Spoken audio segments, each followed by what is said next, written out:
নমস্কাৰ মই অশ্বিনী কছাৰী আৰু আপোনালোকে চাই আছে সোণোৱাল মিক্সাৰ নতুন কোনোবা ব্যক্তিয়ে যদি ভিডিও চাবলৈ আহিছে তেনেহলে আমাৰ ফেসবুক পেজখন ফলো কৰি দিবলৈ নাপাহৰিব আৰু ইউটিউবত আমাৰ চেনেলটো সোণোৱাল মিক্সাৰ নামেৰে আছে আপোনালোকে ইউটিউবত গৈ সাবস্ক্ৰাইব কৰিবলৈ নাপাহৰিব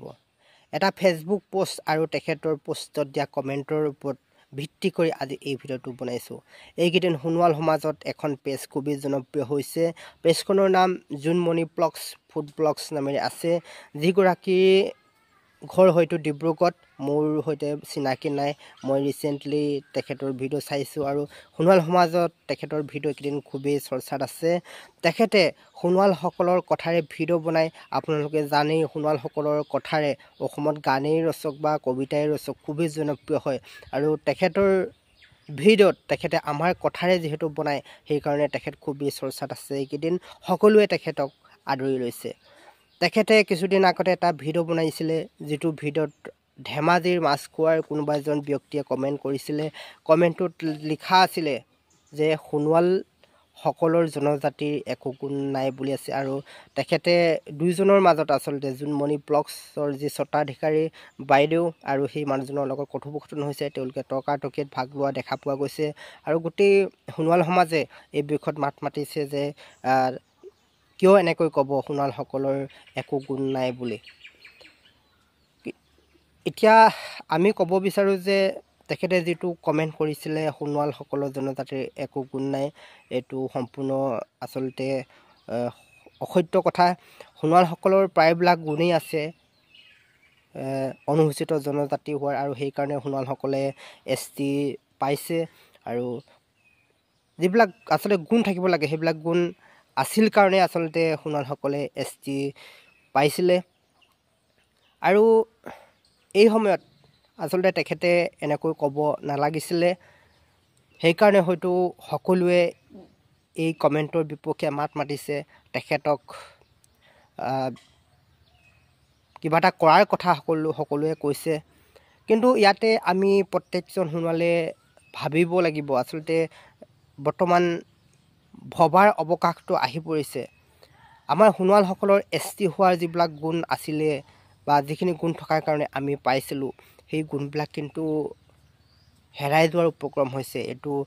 100% নিভাজ সত্য কথা আমি প্ৰতিজন সোণোৱালে কিন্তু বৰ্তমান সময়ত এই কথাটো আমি চিন্তা কৰাৰ প্ৰয়োজনীয়তা আহি পৰিছে তেখেতে যেটো কমেন্ট কৰিছিলে সেই কমেন্টটোক আসলতে আমি প্ৰতিজন ব্যক্তি কিন্তু চিন্তা কৰাৰ প্ৰয়োজনীয়তা আহি পৰিছে আমি কেতিয়াবা নিজকে সুধিছোনে আমি সোণোৱাল সকলে আমাৰ নিজা কি বস্তু আসলতে আমি হেৰুৱাৰ উপক্ৰম হৈছো আমি কিমান জনে আজি সোণোৱাল কথা কও মই ভিডিও বনাইছো মই আগতে বনাইছিলো এতিয়া বৰ্তমান মই বহুত কেমাহল মই বনোৱা নাই কাৰণটো হৈছে আমাৰ নিজৰ মানুহে কিছুমানে হাহে আৰু সেই সহায়ৰ কাৰণে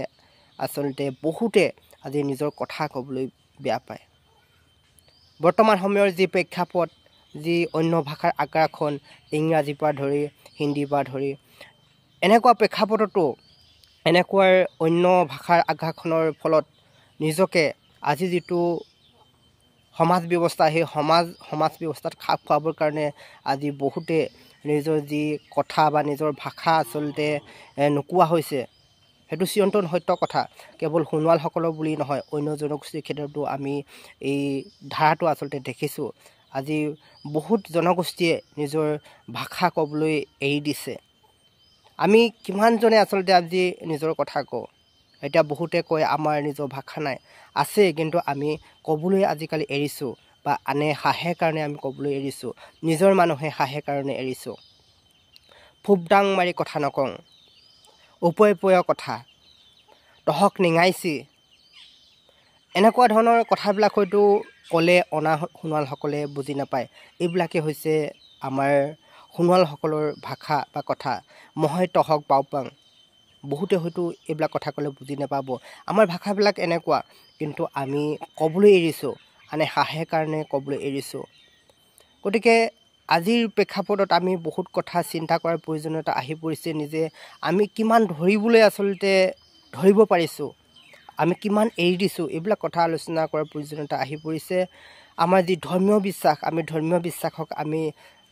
কিমান ধৰি ৰাখিব পাৰিছো এয়া এটা বৰ্তমান সময়ত ডাঙৰ প্ৰশ্ন আমাৰ যি ধৰ্মীয় বিশ্বাস আমি যিমান নতুন প্ৰজন্মই বা বহুতে চেষ্টা কৰি আছে যে আমাৰ যি বাইথু সংস্কৃতি, এই বাইথু যি আমাৰ